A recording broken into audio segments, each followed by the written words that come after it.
And we're learning more about a partial collapse of a grain elevator along the Buffalo River. Crews returned to the scene today. News 4's Ed Dranch brings us the latest on a story we first broke at 5 on Friday. Ed? And Don, the Army Corps of Engineers is at the helm of the investigation. Today they used special technology to figure out what exactly fell into the water and whether it could cause trouble for mariners.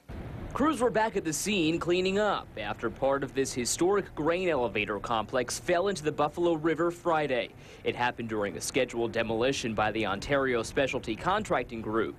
Phil Coleman says he saw what went wrong. And then they appeared to have attached a large cable to several points at the bottom of it, and then the backhoes yanked it out from the bottom, and then the whole thing collapsed toward the river.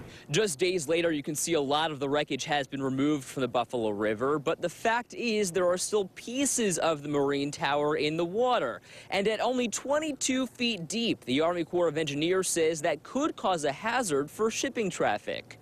Joshua Feldman is the Chief of Technical Services for the Buffalo District. Depending on the depth of the material or how much material, there's commercial vessels that draft almost the full depth. If it was significant material, it could pose a significant risk to navigation. The Army Corps of Engineers is handling this case for two reasons: because there are obstructions to navigation and because there is unauthorized fill of waters of the United States. Crews used underwater imagery to find out what exactly fell into the river. We were in close contact with the Coast Guard and made sure that a notice to navigation interest went out, which is basically just a warning saying that there might be obstructions within the channel, submerged obstructions. Feldman says if they find substantial debris in the water, it's then up to the OSC group to fish the material out.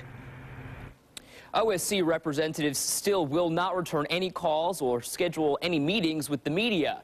The Army Corps of Engineers will be analyzing the data to figure out if there is in fact a danger in the water. Results should be released in the coming days. Reporting live tonight, Ed Dranch, News 4 at 5.